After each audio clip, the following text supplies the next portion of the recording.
السلام علیکم ورحمۃ اللہ۔ پیارے پیارے ہنستے مسکراتے ساتھیوں، آج سے ہم ایک نیا سلسلہ شروع کر رہے ہیں جس میں دنیا کے سب سے پیارے انسان سیدنا محمد صلی اللہ علیہ وسلم، آج سے ہم تھوڑی تھوڑی کر کے ان کی کہانی سنیں گے۔ جب انسانوں میں کفر بڑھنے لگا اور اس کی وجہ سے برائیاں پھیلنے لگیں تو اللہ تعالیٰ نے اپنے بہت ہی فرما بردار خاص نیک بندوں کو اس کام پر مقرر کیا کہ وہ ان بگڑے ہوئے لوگوں کو سمجھائیں اور ان کو پھر اللہ کا فرما بردار بنانے کی کوشش کریں۔ یہ نیک بندے پیغمبر، رسول اور نبی کہلاتے ہیں۔ پیغمبر اور رسول کے معنی ہے اللہ کا پیغام اس کے بندوں تک پہنچانے والا۔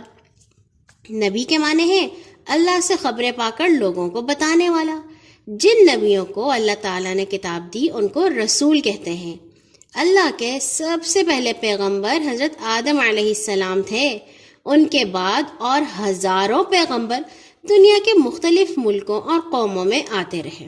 یہ سب بڑے نیک، سچے اور پاک لوگ تھے اور ان سب نے تمام انسانوں کو ایک ہی دین کی تعلیم دی اور وہ یہی اسلام تھا۔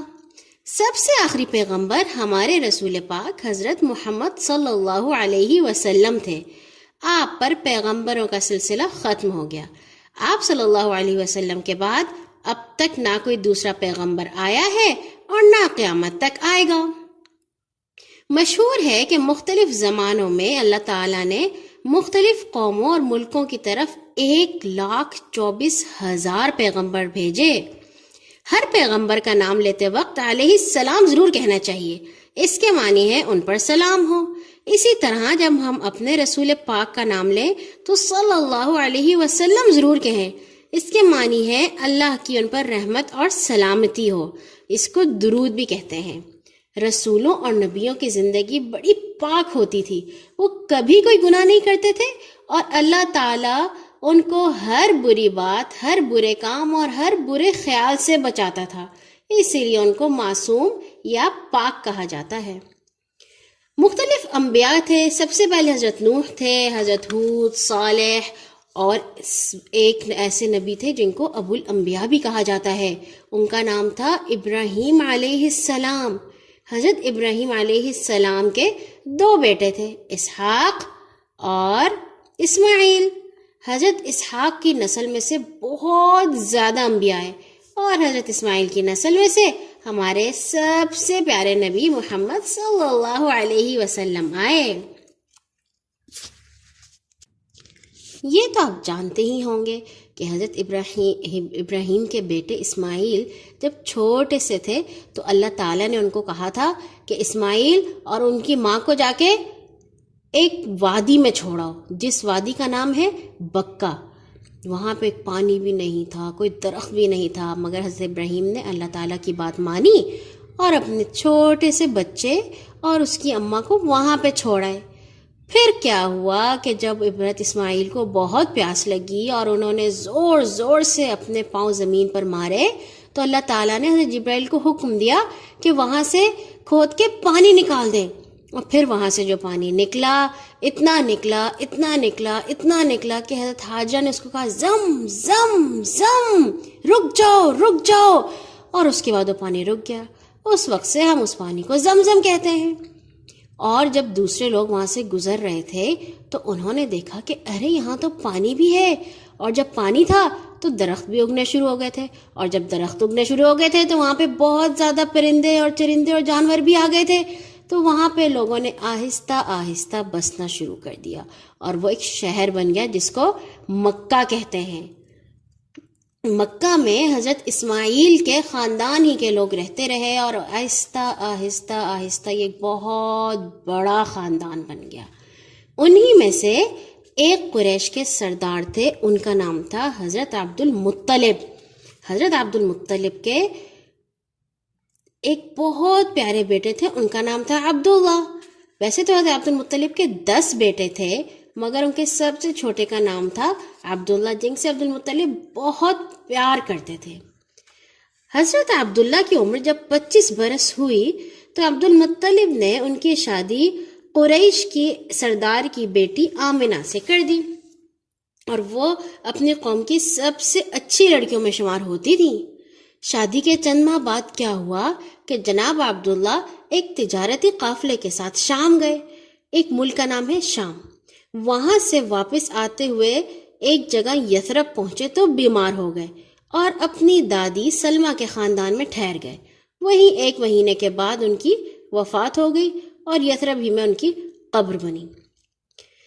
اور یہی عبداللہ ہمارے رسول پاک صلی اللہ علیہ وسلم کے والد تھے، جو آپ کی پیدائش سے پہلے ہی دنیا سے چل بسے۔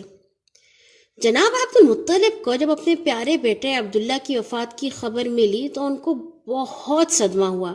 ابھی ان کا غم ہلکا نہیں ہوا تھا کہ یمن کے عیسائی حاکم ابرہہ نے مکہ پر چڑھائی کر دی۔ اس کا سبب یہ ہوا کہ ابرہہ نے کعبے کے مقابلے میں یمن کے شہر صنعاء میں ایک عالی شان گرجا گھر بنوایا۔ گرجا گھر اس جگہ کو کہتے ہیں جہاں پہ عیسائی اپنی عبادت کرتے ہیں، اور حکم جاری کیا کہ لوگ اس گرجا کو کعبہ سمجھیں اور مکہ جانے کے بجائے اس گرجا میں آیا کریں۔ عربوں کو کعبے سے بڑی محبت تھی۔ ان کو ابرہہ کے حکم پر سخت غصہ آیا۔ ان میں سے کسی نے چھپ کر ابرہہ کے گرجے میں گندگی ڈال دی۔ ابرہہ کو جب پتہ چلا تو غصے میں اس نے ایک زبردست فوج کے ساتھ مکہ پر چڑھائی کر دی۔ اس کی فوج میں بہت سے خوفناک ہاتھی بھی تھے۔ ابرہہ کی فوج جب مکہ پہنچی تو وہاں عبد المطلب کے کچھ اونٹ چر رہے تھے۔ ابرہہ کے لشکر نے ان کو پکڑ لیا۔ عبد المطلب کو جب خبر ہوئی تو ابرہہ کے پاس گئے اور کہا، آپ کے آدمیوں نے میرے اونٹ پکڑ لیے ہیں، مہربانی کر کے وہ واپس دے دیں۔ ابرہہ بڑا حیران ہوا۔ اس نے کہا، یوں تو یہ لوگ کعبے کو بڑا پسند کرتے ہیں، اب میں کعبے کو گرانے کے لیے آیا ہوں تو اس کی تو انہیں فکر نہیں، اپنے اونٹ مانگنے آ گئے ہیں۔ عبد المطلب ہنس پڑے، کہنے لگے، ان اونٹوں کا مالک میں ہوں، اس لیے میں ان کو چھڑانے کے لیے آپ کے پاس آیا ہوں، جبکہ یہ جو گھر کعبہ ہے اس کا ایک مالک ہے جو سب سے زیادہ طاقتور اور بڑا ہے، وہ خود اس کی حفاظت کرے گا۔ ابرہہ نے غصے میں آ کر کہا، دیکھوں گا میں کعبے کا مالک اس کو میرے ہاتھ سے کیسے بچاتا ہے۔ ٹھیک ہے، تم اپنے اونٹ لے جاؤ۔ عبد المطلب وہاں سے واپس آ گئے۔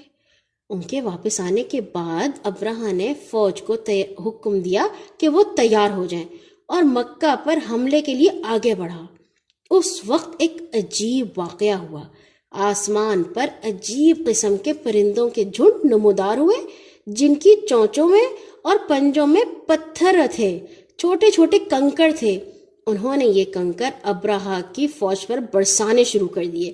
جس پر بھی یہ کنکر پڑتے تھے اس کا جسم فوراً گل سڑ جاتا تھا، پگھلنا شروع ہو جاتا تھا۔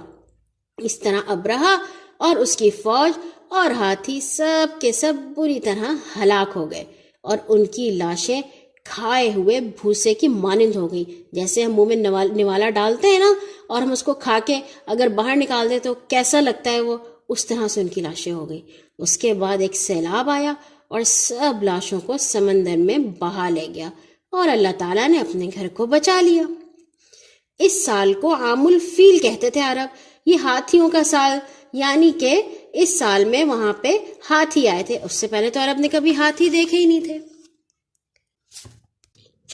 مکہ پر حملہ کرنے والے ابرہہ اور اس کی فوج کو برباد ہوئے 50 دن گزر چکے تھے۔ ربیع الاول کا مہینہ تھا، جاڑا ختم ہو چکا تھا اور بہار کا موسم شروع ہو چکا تھا۔ درختوں میں کونپلیں پھوٹ رہی تھیں کہ ایک دن جب رات کا اندھیرا دور ہو رہا تھا، ٹھنڈی ٹھنڈی ہوا چل رہی تھی اور مکہ کے اونچے نیچے پہاڑوں پر صبح کا نور بکھر رہا تھا، بی بی آمنہ کے گھر ہمارے رسول پاک صلی اللہ علیہ وسلم پیدا ہوئے۔ ننھے حضور خوبصورت تھے کہ جو دیکھتا تھا دیکھتا ہی رہ جاتا تھا۔ دادا جناب عبد المطلب کو جب خبر ملی کہ ان کے ایک پوتا ہوا ہے تو وہ بہت خوش ہوئے، دوڑے دوڑے گھر آئے، پوتے کو بیٹے کی نشانی سمجھ کر سینے سے لگا لیا اور بہت پیار کیا۔ جس دن ہمارے رسول پاک دنیا میں تشریف لائے یہ ربیع الاول کا مہینہ تھا اور پیر کا دن تھا۔ اچھا بچوں، باقی کہانی انشاءاللہ کل سنیں گے۔ اللہ تعالی ہمیشہ آپ کو پیارے نبی کی سنت پر چلنے کی توفیق عطا فرمائے۔ اللہ حافظ۔